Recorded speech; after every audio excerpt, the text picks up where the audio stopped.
Others, having held on to sanity in hope of eventual release from torment, would be rocked by the realization that even after regaining control of themselves, they must endure the cold, parasitic presence of the intruder forever. They too would then go slowly mad. That was what always happened. A smaller group would inevitably seek solace in religion, forming a socially disruptive cult that would worship Seed. And the smallest group of all, the tough ones, would remain sane and either adapt to Seed's presence or seek ways to evict it, a crusade that would not prove successful. Seed rapped on the door again. Perhaps no one was at home. "Coming! Coming!" a man called from inside. Ah, good. Following the day of release, the fate of this sorry world would conform to the usual pattern: mass suicides, millions of homicides committed by psychopaths, complete and bloody social collapse, and an irreversible slide into anarchy, barbarism, chaos. Creating chaos, spreading chaos, nurturing chaos, observing and relishing chaos were Seed's only purposes. The thing had been born in the Genesis explosion at the start of time. Before that, it had been part of the supreme chaos of supercondensed matter in the time before time began. When that great undifferentiated ball of Genesis matter exploded, the universe was formed. Unprecedented order arose in the void, but Seed was not part of that order. It was a remnant of pre-creation chaos. Protected by an invincible shell, it drifted forth into the blossoming galaxies, in the service of entropy. A man opened the door. He was leaning on a cane. "Mr. Cleaver, isn't it?" he said. From Jane Hallowell, Seed extruded black tendrils. The man with the cane cried out as he was seized. A blue-spotted black stalk burst from Jane Hallowell's mouth, pierced the crippled man's chest, and in seconds, Seed had its third host, Jack Caswell.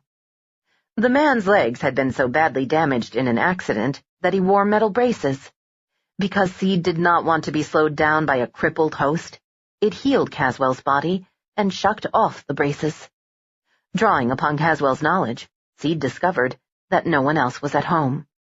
It also learned that Caswell's wife taught at an elementary school, and that this school, containing at least 160 children and their teachers, was only 3 miles away. Rather than stop at every dwelling on the road into Pine Ridge, Seed could more effectively go to the school, seize control of everyone, and then spread out with all those hosts in every direction. Jack Caswell, though imprisoned by Seed, was privy to his alien master's thoughts because they shared the same cerebral tissue and neural pathways. Upon realizing that the school was to be attacked, Caswell's trapped mind squirmed violently, trying to slip free of its shackles. Seed was surprised by the vigor and persistence with which the man resisted. With Cleaver and the Hallowell woman, it had noticed that human beings, as they called themselves, possessed a far more powerful will than any species with which it had previously enjoyed contact. Now Caswell proved to have a considerably stronger will than either Cleaver or Hallowell. Here was a species that obviously struggled relentlessly to create order out of chaos, that tried to make sense of existence, and that was determined to impose order on the natural world by the sheer power of its will. Seed was going to take special pleasure in leading humanity into chaos, degeneration, and ultimately into devolution. Seed shoved the man's mind into an even darker, tighter corner than that to which it first confined him, chained him more securely. Then, in the form of its 3 hosts, it set out for the elementary school. 10. Jamie Whatley was embarrassed to ask Mrs. Caswell for permission to go to the bathroom. He wanted her to think that he was special, wanted her to notice him in a way that she did not notice the other kids, wanted her to love him as much as he loved her. But how could she think that he was special if she knew that he had to pee like any other boy? He was being silly, of course. Having to go to the bathroom was nothing to be ashamed about. Everyone peed, even Mrs. Caswell. No, he wouldn't think about that. Impossible. But all through the history lesson, he did keep thinking about his own need to pee, and by the time they were finished with history and halfway through math, he could no longer contain himself. "Yes, Jamie? May I have a lavatory pass, Mrs. Caswell?" "Certainly." The lavatory passes were on a corner of her desk, and he had to walk by her to reach them. He hung his head and refused to look at her, because he didn't want her to see that he was blushing brightly. He snatched the pass off the desk and hurried into the hall. Unlike other boys, he did not dawdle in the restroom. He was eager to get back to class so he could listen to Mrs. Caswell's musical voice and watch her move back and forth through the room. When he came out of the lab, 3 people were entering the end of the corridor through the outside door to the parking lot. A man dressed in hunting clothes, a woman in a house dress, and a guy in khaki pants and a maroon sweatshirt. They were an odd trio. Jamie waited for them to pass because they looked as if they were in a hurry about something and might knock him down if he got in their way. Besides, he suspected that they might ask where to find the principal or the school nurse or somebody important, and Jamie enjoyed being helpful. As they drew abreast of him, they turned toward him as one. He was snared. 11. Seed was now 4. By nightfall it would be thousands. In its 4 parts, it walked down the hall toward the classroom to which Jamie Whatley had been returning. A year or 2 hence, after the entire population of the world had become part of Seed, when bloodshed and chaos were then initiated with the day of release, the entity would remain entirely on planet only a few weeks to witness firsthand the beginning of the human decline. Then it would form a new shell, fill that vessel with part of itself, and break free of the Earth's gravity. Returning to the void, it would drift for tens of thousands or even millions of years, until it found another likely world, where it would descend and await contact with a member of the dominant species. During its long cosmic journeying, Seed would remain in contact with the billions of parts of itself that it left behind on Earth, although only as long as those fragments had hosts to inhabit. In a way, therefore, it would never really leave this planet until the last human being was destroyed centuries hence in one terminal act of chaotic violence, whereupon the remaining bit of earthbound Seed would die with that final host.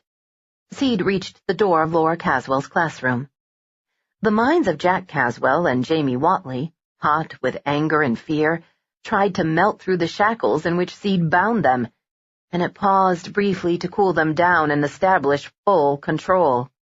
Their bodies twitched, and they made gurgling sounds as they strove to scream a warning. Seed was shocked by the rebellion. While having no slightest chance of success, their resistance was nevertheless greater than any it had ever before encountered. Exploring the minds of Jack and Jamie, Seed discovered that their impressive, stubborn exercise of will had been powered not by fear for themselves, but by fear for Laura Caswell, teacher of one and wife of the other. They were angry about their own enslavement, yes, but they were even angrier about the possibility of Laura being possessed. They were both in love with her, and the purity of that love gave them the strength to resist the horror that had engulfed them. Interesting. Seed had encountered the concept of love among half of the species that it had destroyed on other worlds, but nowhere had it perceived the force of love as strongly as in these human beings. Now it realized for the first time that the will of an intelligent creature wasn't the only important power in the employ of universal order. Love also fulfilled that function.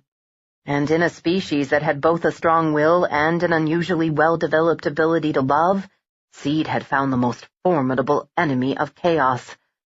Not formidable enough, of course. Seed was unstoppable, and within 24 hours, all of Pine Ridge would be absorbed. Seed opened the classroom door. The 4 of it went inside. 12. Laura Caswell was surprised to see her husband enter the room with Richie Hallowell's mother, that old scoundrel Teal Pleaver, and Jamie. She couldn't imagine what any of them, other than Jamie, was doing there. Then she realized that Jack was walking, actually walking, not shuffling, not dragging himself along stiff-legged, but walking easily like any man. Before the wonder of Jack's recovery could sink in, before Laura could ask him what was happening, even as her students were turning in their seats, terror struck. Jamie Whatley held his hands toward a classmate, Tommy Albertson, and hideous, black, worm-like tendrils erupted from his fingertips. They lashed around Tommy, and as the snared boy cried out, a repulsive snake-like thing burst from Jamie's breastbone and pierced Tommy's chest, linking them obscenely. The children screamed and pushed up from their desks to flee, but with astonishing speed they were attacked and silenced. Hateful, glossy worms and thicker snakes spewed forth from Mrs. Hallowell, Cleaver, and Jack. 3 more of Laura's 19 students were seized. Suddenly, Tommy Albertson and the other contaminated children joined in the attack. Worms and snakes erupted from them toward new victims only seconds after they themselves had first been pierced. Miss Garner, the teacher in the next room, stepped through the door to see what the shouting was about. She was taken before she could cry out. In a single minute, all but 4 thoroughly terrorized children had been taken firmly under the control of some nightmare organism. The 4 survivors, including Jane Hallowell's son, Richie, gathered around Laura. 2 were stunned into silence, and 2 were crying. She pushed the kids behind her into a corner by the chalkboard and stood between them and the monstrosity that wanted them. 15 possessed children, Cleaver, Mrs. Hallowell, Miss Garner, and Jack gathered before her, staring with predatory intensity. For a moment, all were still and silent. In their eyes, she saw not merely reflections of their own tortured souls, but the inhuman hunger of the thing that had taken control of them. Laura was scared and sick at heart to think of that glistening black thing curled inside her Jack, but she was not hobbled by either confusion or disbelief, because she had seen her share of the movies that, for decades, had been preparing the world for precisely this nightmare. Invaders from Mars, Invasion of the Body Snatchers, the War of the Worlds. She knew immediately that something from beyond the stars had at last found the Earth. The question was, could it be stopped? And how?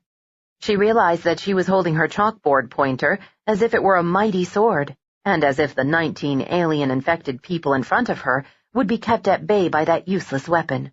Silly. Nevertheless, she did not cast the pointer aside, but thrust it forward challengingly. She was dismayed to see her hand shaking. She hoped that the 4 children crouching behind her were not aware that she was in the grip of terror. From the possessed group that confronted her, 3 moved slowly forward: Jane Hallowell, Jamie Whatley, and Jack. "Stay back," she warned. They took another step toward her. A bead of perspiration trickled down Laura's right temple. Mrs. Hallowell, Jack, and Jamie advanced another step. Suddenly, they didn't seem to be as well controlled as the others, because they began to twitch and jerk with muscle spasms. Jack said no, in a horrible, low, agonized voice, and Jane Hallowell said, "Please, please," and shook her head as if to deny the orders that she had been given. Jamie was trembling violently and holding his hands to his head as though trying to get at the thing inside him and wrench it out. Why were these 3 being forced to complete the subjugation of the classroom? Why not others? Laura's mind worked feverishly, sensing an advantage, searching for it, but not sure if she would recognize it when she found it. Perhaps the thing in Jane Hallowell wanted her to infect her own son, Richie, who hid behind Laura's skirts, as a test of its control over the woman.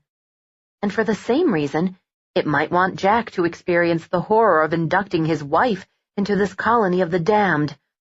As for poor Jamie, well, Laura was aware of the boy's fierce crush on her, so maybe he was being tested as well, to see if he could be made to attack the person he loved.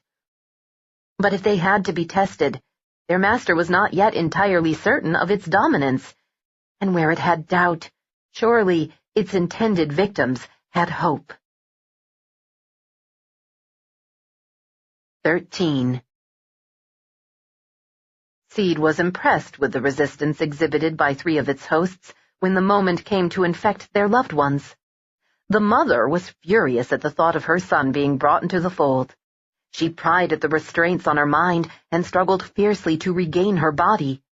She posed a mildly difficult problem of control, but Seed squeezed her consciousness into an even tighter, darker place than that to which it had first condemned her. It pushed her mind down, down, as if it were thrusting her into a pool of water, and then it weighted her in that deep place as if stacking heavy stones upon her. Jamie Whatley was equally troublesome, motivated as he was by pure, clean puppy love. But Seed reasserted authority over Jamie as well, stopped the boy's muscle spasms, and forced him forward toward the woman and children in the corner of the room. The husband, Jack Caswell, was the most difficult of the three, for his will was the strongest, and his love was the most powerful. He raged against confinement, actually bent the bars of his mental prison, and would have gladly killed himself before taking Seed to Laura Caswell. For more than a minute he resisted his master's orders, and for one startling moment he seemed about to break free of control. But at last Seed squeezed him into full, if grudging, compliance.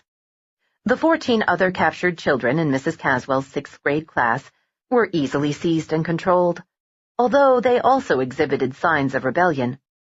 As the teacher backed into the corner, as the 3 chosen hosts approached her, a hot wave of rage went through every child in the room, for they all loved her and could not bear the thought of her possessed. Seed clamped down on them at once, hard, and their brief exertions of will faded like sparks on an Arctic wind. Under the guidance of Seed, Jack Caswell stepped in front of his wife. He tore the pointer out of her hand and threw it aside. Seed burst from Jack's fingertips, seized Laura, and held her, although she struggled fiercely to pull free. Opening the mouth of its host, Seed shot forth a thick stalk, pierced the woman's breast, and surged into her, triumphant. 14. No! Laura felt it slithering along her nervous system, questing coldly in her brain, and she denied it. With the iron determination that she had brought to her campaign to make Jack walk, with the unlimited patience that she always brought to the instruction of her students, with the unshakable sense of self-worth and individuality with which she faced every day of her life, she fought the thing at every turn. When it cast restraining bands of psychic energy around her mind, she snapped them and threw them off. When it tried to drag her into a dark place and imprison her there under psychic stones, she threw off those weights as well and soared to the surface. She sensed the thing's surprise, and she took advantage of its confusion, delving into its mind, learning about it. In an instant, she realized that it dwelled in all the minds of its hosts simultaneously. So she reached out to Jack and found him. "I love you, Jack. I love you more than life itself." And she tore at his mental bonds with all the enthusiasm that she had shown when assisting him in therapeutic exercises for his ruined legs. Questing outward across the psychic net by which Seed linked its hosts, she found Jamie Whatley. "You're a sweet kid, Jamie, the sweetest, and I've always wanted to tell you that it doesn't matter what kind of people your parents are. Doesn't matter if they're selfish, mean-spirited drunks. What matters is that you have the capacity to be far better than they are. You have the capacity to love and to learn and to know the joy of a fulfilling life." And Seed swarmed over her, trying to draw her consciousness back into her own body, out of the minds of the others. However, in spite of its billions of years of experience and its vast knowledge acquired from hundreds of doomed species, it found itself unequal to the task. Laura examined it and judged it inferior because it did not need love, could not give love.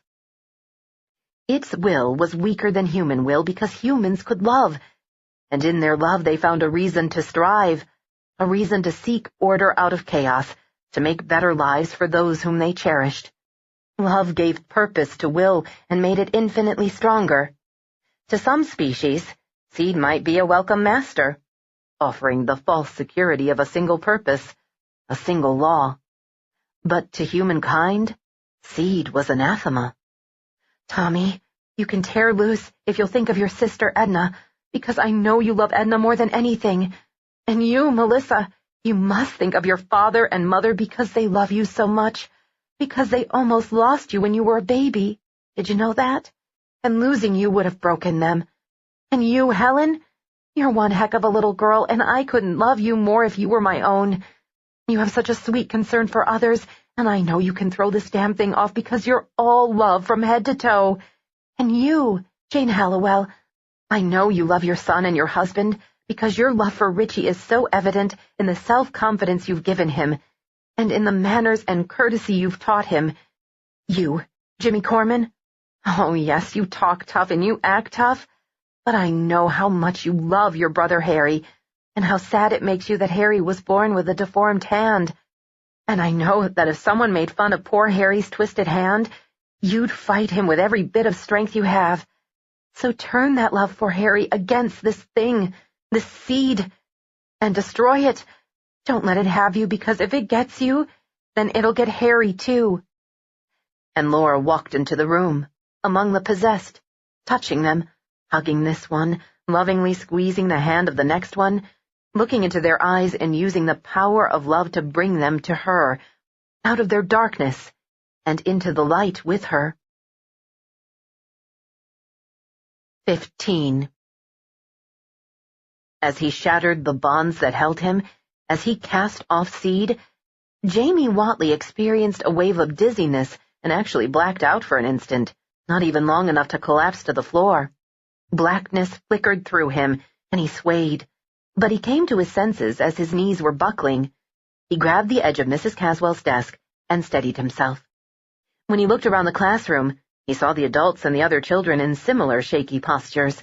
Many were looking down in disgust, and Jamie saw that they were staring at the slick, mucus-wet black substance of Seed, which had been expelled from them and which writhed in pieces on the classroom floor. Most of the alien tissue seemed to be dying, and a few pieces were actually decomposing with an awful stench. But suddenly one lump coalesced into the shape of a football. In seconds it formed a mottled blue-green-black shell, and as if bazooka shot, it exploded through the ceiling of the room, showering them with plaster and bits of lath. It smashed through the roof of the one-story schoolhouse and disappeared straight up into the blue October sky. 16. Teachers and kids came from all over the building to find out what had happened, and later the police arrived. The following day, both uniformed Air Force officers and plainclothes government men visited the Caswell house, among others. Throughout, Jack would not move far from Laura. He preferred to hold her, or at least her hand, and when they had to separate for a few minutes, he held fast to a mental picture of her, as if that image were a psychic totem that guaranteed her safe return. Eventually, the furor subsided, and the reporters went away, and life returned to normal, or as close to normal as it would ever be. By Christmas, Jack's nightmares began to diminish in both frequency and vividness, though he knew that he would need years to scrub out the residue of fear that was left from Seed's possession of him. On Christmas Eve, sitting on the floor in front of the tree, sipping wine and eating walnuts, he and Laura exchanged gifts, for Christmas Day itself was always reserved for visiting their families. When the packages had been opened, they moved to a pair of armchairs in front of the fireplace. After sitting quietly for a while, sipping at a final glass of wine and watching the flames, Laura said, "I've got one more gift that will have to be opened soon." "One more? But I've nothing more for you." "This is a gift for everyone," she said. Her smile was so enigmatic that Jack was instantly intrigued. He leaned sideways in his chair and reached for her hand. "What are you being so mysterious about?" "The thing healed you," she said. His legs were propped on a hassock, as healthy and useful as they had been before his accident. "At least some good came of it," he said. "More than you know," she said. "During those awful moments when I was trying to expel the thing from my mind and body, while I was trying to get the kids to expel it from theirs, I was acutely aware of the creature's own mind. Heck, I was within its mind. And since I'd noticed that you were healed and figured the creature must have been responsible for knitting up your legs, I poked around in its thoughts to see how it had worked that miracle." You don't mean... Wait, she said, pulling her hand from his. She slipped off her chair, dropped to her knees, leaned toward the fireplace, and thrust her right hand into the leaping flames. Jack cried out, grabbed her, and pulled her back. Grinning, Laura held up blistered fingers as raw as butchered beef. But even as Jack gasped in horror, he saw that her flesh was healing. In moments the blisters faded, the skin reformed, and her hand was undamaged. "The power's within all of us," she said. "We just have to learn how to use it. I've spent the past 2 months learning, and now I'm ready to teach others. You first, then my kids at school, then the whole darn world." Jack stared at her in astonishment. She laughed with delight and threw herself into his arms. "It's not easy to learn, Jackson. Oh no, it's hard. It's hard. You don't know how many nights I've sat up while you slept, working at it, trying to apply what I learned from Seed. There were times when my head felt as if it would burst with the effort, and trying to master the healing talent leaves you physically exhausted in a way I've never been before. It hurts all the way down in your bones. There were times when I despaired, but I learned, and others can learn. No matter how hard it is, I know I can teach them. I know I can, Jack." Regarding her with love, but also with a new sense of wonder, Jack said, Yeah, I know you can too. I know you can teach anything to anyone. You may be the greatest teacher who ever lived. "Miss Attila the Hun," she said, and she kissed him. Hostage situation. The scrabble of rodents on the roof is only mimicry, the work of wind and weeping willows. James Brecht thinks the sound is made by slithering ropes dangling from a hovering helicopter. He fears a SWAT team might soon descend. When I note that we can hear no engine noise or rotor blades, Brecht says, "You guys have stealth choppers. Hush mode flight. Quiet as dirigibles. I know all about it, Harry." I have told him my first name, in hope of establishing a bond. Now I risk stoking his paranoia. But we have stealth ropes, too, made from frictionless nanofiber. You'd never hear them. Frictionless? How do you hold on to them? Very tightly, Jim, and with nanofiber gloves. People believe anything if you use words like nano and quantum. On the sofa, Nora Sparrow believes none of it. Her gimlet-eyed stare conveys her wish that I would be more earnest, more solemn, less myself, more Denzel Washington. But she says nothing. My conversation with Brecht rivets her. Of course, she is allowed no other entertainment, restrained as she is by the chain that links her left ankle to a ring bolt in the floor. Brecht sits in an armchair, dressed in black, hair as overstyled as that of the more exuberant contestants on American Idol. I could take him out in 2 seconds, if he did not remain so diligent about keeping a thumb on the boom button of the remote detonator. Nora's gaze never strays to her kidnapper's right hand. She wears a vest packed with enough explosives to take the house off the real estate market forever. In the armchair across the coffee table from Brecht, I say, "This is just a date gone bad, Jim. I've had dates turn out worse. I am so alive, as I will never be again.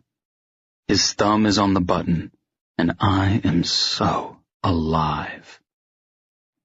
He is concerned about my bona fides.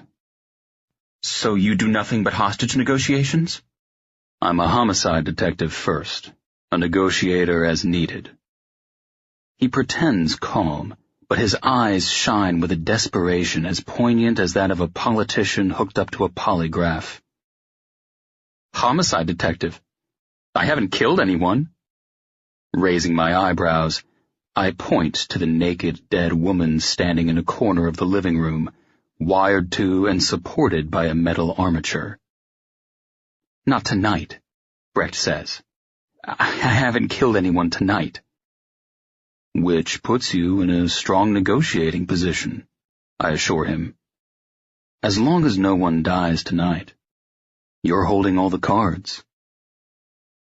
Post-mortem, the blonde in the corner had been treated with antibacterial solutions and preservatives before being submerged in a polyurethane bath that sealed her in an airtight glaze. Brecht had been enchanted by an exhibition of cadaver art in a city museum. He thought he might be talented enough to create better work than he saw in that display, and if not better, at least more erotic. An equally glossy, naked, and dead brunette is wired to a straight-backed chair to one side of the fireplace. Why don't I take the vest of explosives off Ms. Sparrow, I suggest, and wear it myself? You let her go. Earn some goodwill. Suspicion narrows his eyes. Maybe you want to die. If you want to die, then you're no good as a hostage. I know Nora here doesn't want to die.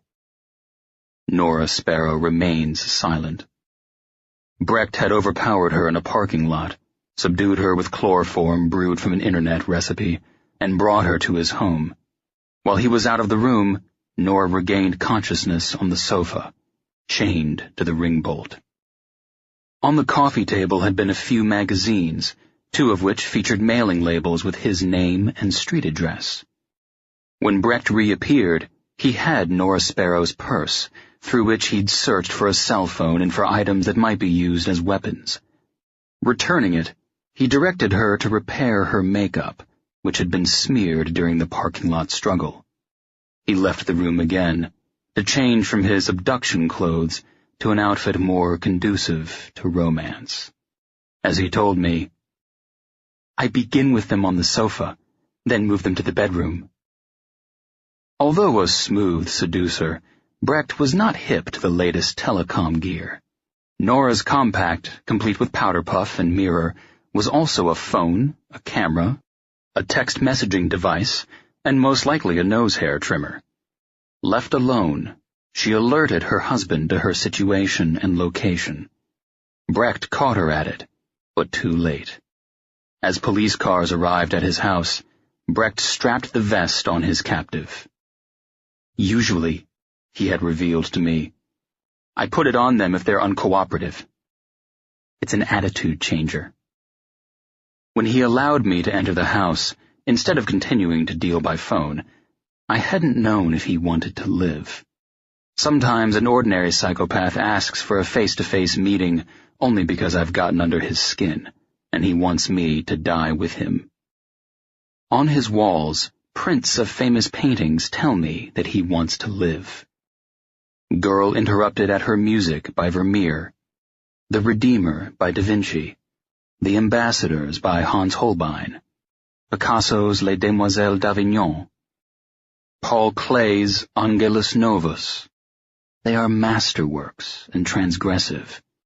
The naive art lover might admire these paintings for the brilliance of composition and technique, but the architects of Auschwitz would recognize and approve of the intention behind each. I say, you must have Marcel Duchamp's étant He is not surprised. His kind often sense that I know them by their spoor. I have a book, 160 photographs of étant donné, every detail in extreme close-up. Nora Sparrow remains silent, and I am so alive. Those serial murderers who are drawn to death works, from literature like Finnegan's Wake to the art of Picasso, are certain that life is mere chaos, out of nothing into nothing. They kill for pleasure and as a statement of their freedom from meaning, but the meaninglessness of life does not inspire them in a wish to be released from it. If they are less educated than Brecht, their decor might feature posters from bloody horror films and a Nazi flag, or a peace symbol, an image of an ascending dove, always ascending, idyllic paintings of fantasy landscapes. Each of them reduces the complexity of life into an ideology fully expressed in a single word. For the guy with the film posters and swastika, the word is horror. Life is horror. For the one with the rising dove, the word is peace. He brings peace to his victims. For Brecht, with his highbrow art, the word is void. Those with nothing on their walls, those who make no effort to justify their actions with faux philosophy, are the most dangerous. They have internalized the void and do not fear death. Outside, sudden rain falls with a mad crowd roar. Brecht glances at the ceiling. I watch his Adam's apple move as he swallows. Nora remains silent, watching me. She knows she has no role in this because to Brecht she is not a person. She is a thing. Lowering his gaze, he looks at neither of us, but at the preserved blonde in the corner. His expression might be mistaken for depraved desire, but it is something else. "What will happen to my girls?" he asks. "How many are there?" 5 in other rooms, 7 in all. "You won't be allowed to decorate your cell with them." The offense he takes is obvious in his tight lips, his silence. And now I know him. His thumb is on the button, but I know him. I can almost guarantee the university will display them for a while. If not the school, then the museum where you saw the others, and in conjunction with a sampling of images by Marcel Duchamp. I'll make it happen. His eyes meet mine.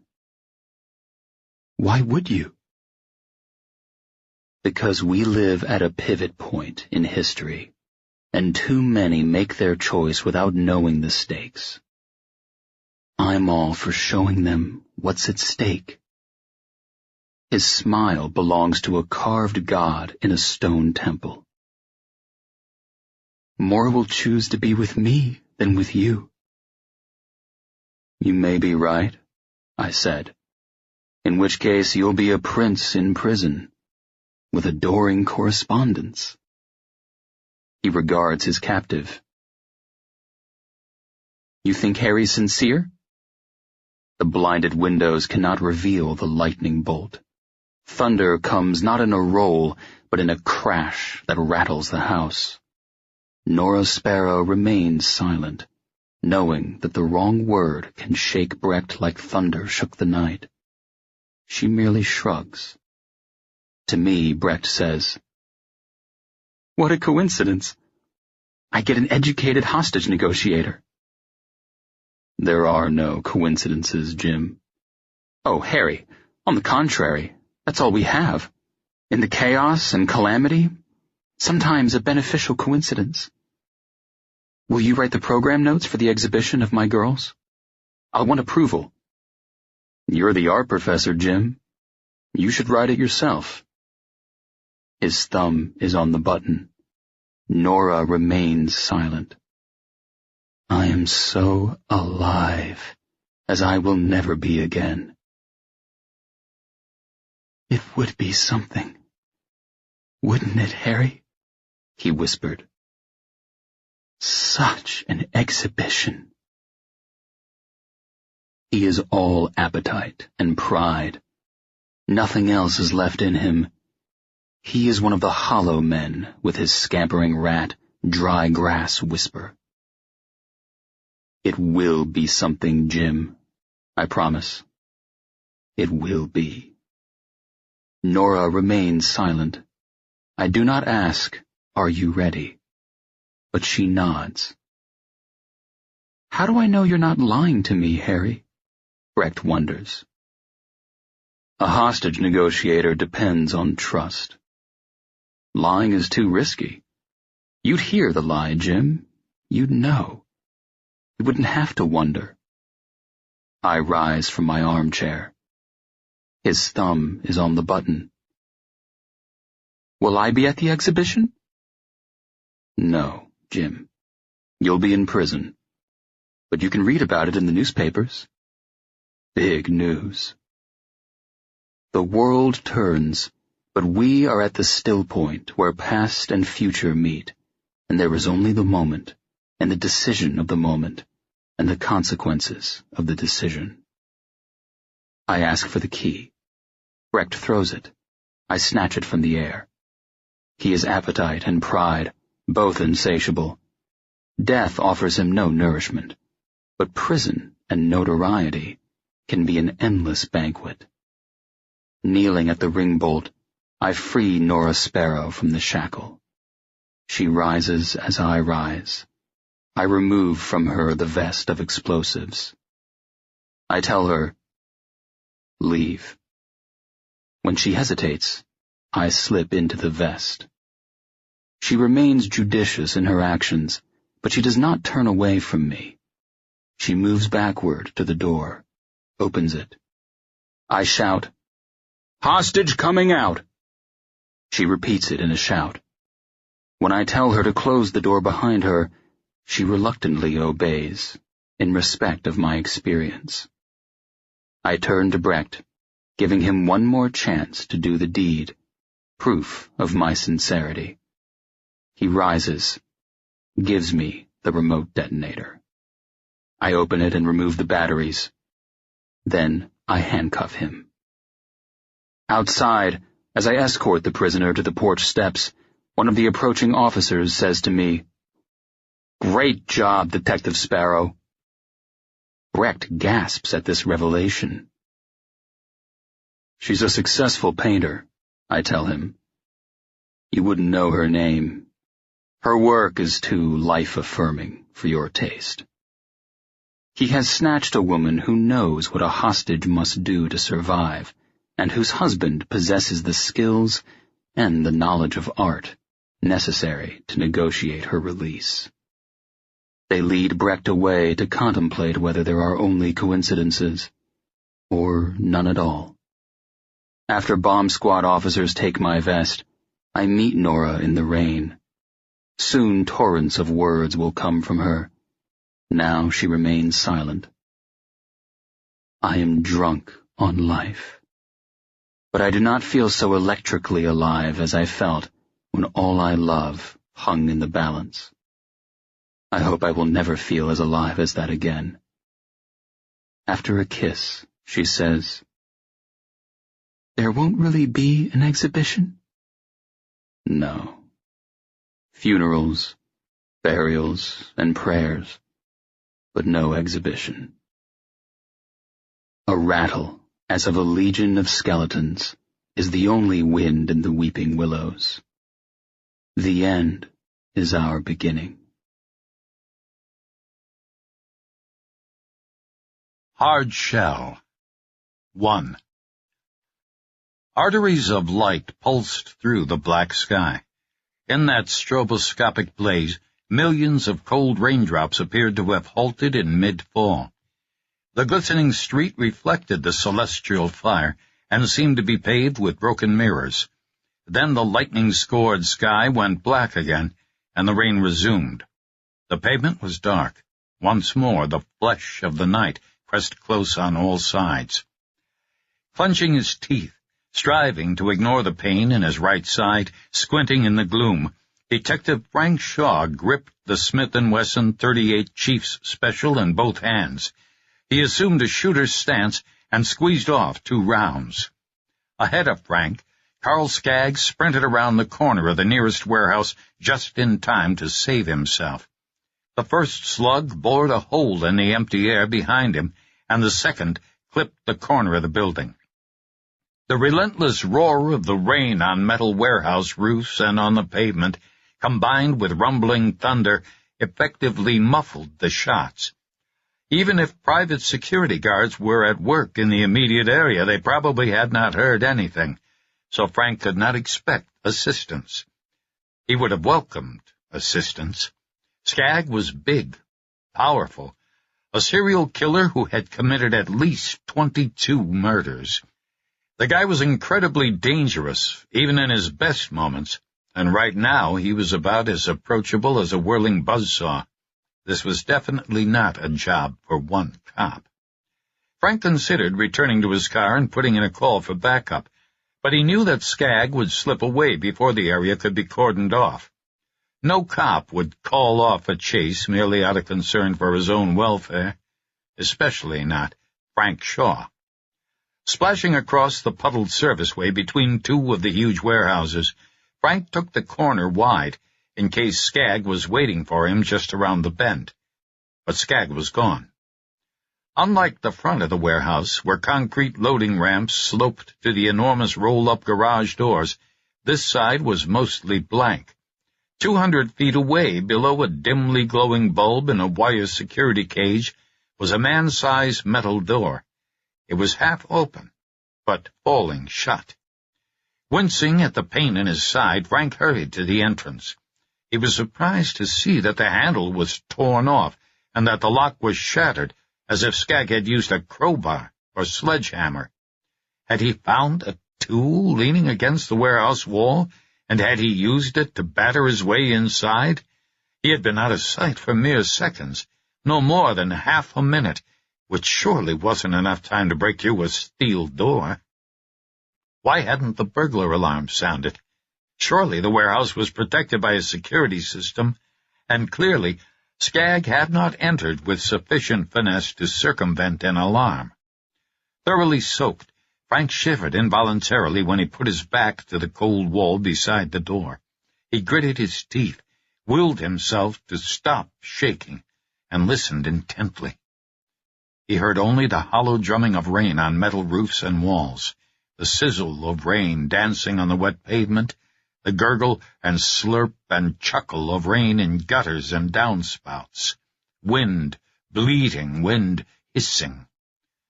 Frank broke the cylinder out of his revolver, tipped the 2 unused cartridges into his hand, dropped them in a pocket, and used a speed loader to put him back in business, fully stocked.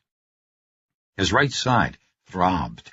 Minutes ago, Skagg had taken him by surprise, stepping out of shadows with a length of rebar picked up at a construction site, swinging it as Mickey Mantle might have swung a baseball bat. Frank felt as if chunks of broken glass were working against one another in its deep muscles and bones. The pain sharpened slightly each time he drew a breath. Maybe he had a broken rib or two. Probably not, but maybe. He was wet, cold, and weary. He was also having fun. 2. To other homicide detectives, Frank was known as Hard Shell Shaw. That was also what his buddies had called him during Marine Corps basic training more than 25 years ago, for he was stoical, tough, and could not be cracked. The name had followed him when he left the service and joined the Los Angeles Police Department. He never encouraged anyone to use the sobriquet, but they used it anyway because it was apt. Frank was tall, wide in the shoulders, narrow in the waist and hips, with a rock-solid body. His enormous hands, when curled into fists, were so formidable that he usually needed only to brandish them to assure an adversary's cooperation. His broad face appeared to have been carved out of granite, and with some difficulty, with much breaking of chisels and snapping of hammers. His colleagues in the Homicide Division of the LAPD sometimes claimed that Frank had only 2 basic expressions, mean and meaner. His pale blue eyes, clear as rainwater, regarded the world with icy suspicion. When thinking, he frequently sat or stood perfectly still for long periods during which the quickness and alertness of his blue eyes, contrasted with his immobility, gave the impression that he was peering out from within a shell. He had a damn hard shell, so his friends claimed, but that was only half of what they said about him. Now, finished reloading his revolver, he stepped in front of the damaged door to the warehouse. He kicked it open. Crouched, head down, holding the .38 in front of him, he went in fast, looking left and right, expecting Skagg to rush at him with a crowbar, hammer, or whatever tool the scumbag had used to get into the building. To Frank's left was a 20-foot-high wall of metal shelving, filled with thousands of small boxes. To his right were large wooden crates stacked in rows, towering 30 feet overhead, extending half the length of the building, alternating with avenues wide enough to admit forklifts. The banks of overhead fluorescents suspended from the 50-foot-high warehouse ceiling was switched off. Only a few security lamps in conical tin shades shed a wan glow over the stored goods below, leaving most of the place sheathed in shadows. Frank moved cautiously and silently. His soggy shoes squished, but that sound was barely audible over the pounding rain on the roof. With water dripping off his brow, his jawline, and the barrel of his gun, he eased from one row of crates to another, peering into each passageway. Skagg was at the far end of the third aisle, about 150 feet away, half in shadow, half in milk-pale light, waiting to see if Frank had followed him. He could have kept out of the light, could have crouched entirely in the gloom against the crates where he might not have been visible. By waiting in plain sight, he seemed to be taunting Frank. Skagg hesitated as if to be sure that he had been spotted, and then he disappeared around the corner. For 5 minutes they played hide-and-seek, moving stealthily through the maze of cartons and crates. 3 times Skagg allowed himself to be seen, although he never let Frank get close. He's having fun, too, Frank thought. That made him angry. High on the walls, under the cobweb-festooned eaves, were slit windows that helped illuminate the cavernous building during the day. Now only the flicker of lightning revealed the existence of those narrow panes. Although that inconstant pulse did not brighten the warehouse, it occasionally caused shadows to leap disconcertingly, and twice Frank nearly shot one of those harmless phantoms.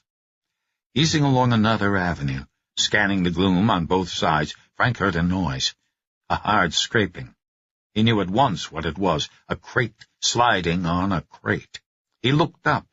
In the grayness high above, a sofa-sized box, visible only as a black silhouette, teetered on the edge of the crate beneath it. Then it tipped over and plummeted straight toward him. Wile E. Coyote time. Frank threw himself forward, hit the floor, and rolled just as the crate exploded against the concrete where he had been standing. He averted his face as wood disintegrated into hundreds of splintery shards of shrapnel. The box had contained plumbing fixtures. Bright, chrome-plated faucets and shower heads bounced along the floor, and a couple thumped off Frank's back and thighs. Hot tears of agony burned in his eyes, for the pain in his right side flared brighter. Further abused by all of this activity, his battered ribs now seemed not merely broken, but pulverized. Overhead, Skagg let out a sound that was one part a cry of rage, one part an animalistic ululation, celebrating the thrill of the hunt, and one part insane laughter. With some sixth sense, Frank was suddenly aware of a murderous, descending weight. He rolled to his right, flat up against the same wall of crates atop which Skagg stood. Behind him, a second huge box crashed to the warehouse floor. "You alive?" Skagg called. Frank did not respond. "Yeah, you must be down there, because I didn't hear you scream. You're a quick bastard, aren't you?" That laugh again. It was like atonal music played on an out-of-tune flute, a cold, metallic sound, inhuman. Frank Shaw shivered. Surprise was Frank's favorite strategy. During a pursuit, he tried to do what his prey would least expect. Now, taking advantage of the masking roar of the rain on the corrugated steel roof, he stood up in the darkness beside the wall of crates, holstered his revolver, blinked tears of pain out of his eyes, and began to climb. "Don't cower in the shadows like a rat," Skagg shouted. "Come out and try to take a shot at me. You got a gun? I don't. It'll be your bullets against whatever I can throw at you. What better odds do you want, you chicken shit cop? 20 feet up the 30-foot-high wall of wooden boxes, with his chewed fingers hooked into meager niches, with the toes of his shoes pressed hard against narrow ledges, Frank paused. The pain in his right side tightened as if it were a lasso, and it threatened to pull him backward into the aisle almost 2 stories below. He clung to his precarious position and squeezed his eyes tightly shut, willing the pain to go away. "Hey, asshole!" Skaggs shouted. "Yeah?" "You know who I am?" "Big man on the psycho circuit, aren't you?" "I'm the one the newspapers called the Night Slasher." "Yeah, I know, you drooling degenerate." "This whole damn city lays awake at night, worrying about me, wondering where I am," Skaggs shouted. "Not the whole city, man. Personally, I haven't lost any sleep over you." Gradually, the hot, grinding pain in his ribs subsided. It did not disappear altogether, but now it was a dull throb. Among friends in the Marines and on the police force, Frank had a reputation for persevering and triumphing in spite of wounds that would have incapacitated anyone else. In Nam, he had taken 2 bullets from a Viet Cong machine gun, one in the left shoulder and one through his left side, directly above the kidney, but he had kept on going and had wasted the gunner with a grenade. Bleeding profusely, he had nevertheless used his good arm to drag his badly wounded buddy 300 yards to a place of concealment, where they were safe from enemy snipers while the medevac chopper had sought and found them. As the medics loaded him into the helicopter, he had said, "War is hell, all right, but it's also sure exhilarating." His friends said he was iron hard, nail tough, but that was only part of what they said about him. Overhead, Carl Skaggs hurried along the tops of the boxes. Frank was close enough to hear the heavy footsteps above the ceaseless rumble of the rain. Even if he had heard nothing, he would have known that Skaggs was on the move. The 2-crate thick wall trembled with the killer's passage, though not violently enough to shake Frank off his perch. He started to climb again, feeling cautiously for handholds in the darkness, inching along the pile of plumbing supplies. He got a few splinters in his fingers, but it was easy to screen out those small, stabbing pains. From his new position atop the wall, Skaggs shouted into another shadowy section of the warehouse, to which he apparently thought Frank had moved. "Hey! Chicken shit!" "You called?" "I have something for you, chicken shit." "I didn't know we were exchanging gifts." "I got something sharp for you." "I prefer a TV set." "I got the same thing for you that I used on all the others." "Forget the TV. I'll settle for a nice bottle of cologne."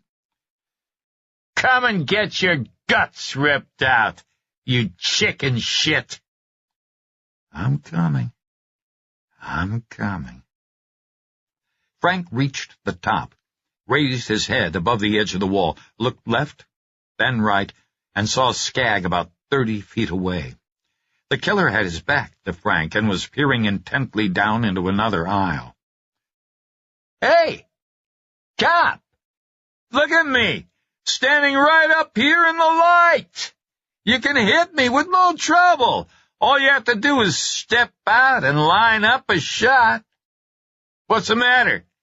Don't you even have the nerve for that, you yellow bastard?" Frank waited for a peal of thunder. When it came, he levered himself over the edge, on top of the stack of crates where he rose to a crouch. The pounding rain was even louder up here, and combined with the thunder, it was enough to cover any noise he made. "Hey, down there! You know who I am, cop?" You're repeating yourself. Boring, boring. I'm a real prize! The kind of trophy a cop dreams of! Yeah, your head would look good on my den wall. Big career boost if you brought me down. Promotions and medals, you chicken shit. The ceiling lights were only 10 feet above their heads, and at such short range, even the dim bulbs in the security lamps cast enough of a glow to illuminate half the crates on which they stood. Skaggs was in the brightest spot, posturing for the one-man audience that he believed was below him. Drawing his .38, Frank stepped forward out of a shadowy area into a fall of amber light. Skaggs shouted, "If you won't come for me, you chicken shit, I'll come for you." "Who are you calling chicken shit?" Frank asked. Startled, Skaggs spun toward him and for an instant teetered on the edge of the boxes. He windmilled his arms to keep from falling backward into the aisle below. Holding his revolver in both hands, Frank said, "Spread your arms. Drop to your knees, then lay flat on your belly."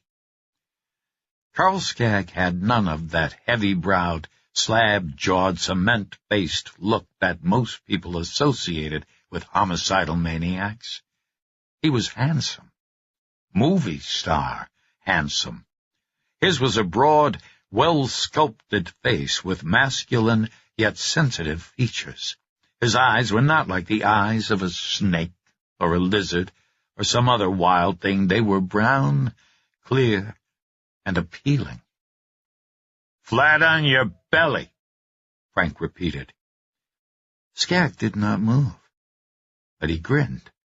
The grin ruined his movie star looks because it had no charm. It was the humorless leer of a crocodile.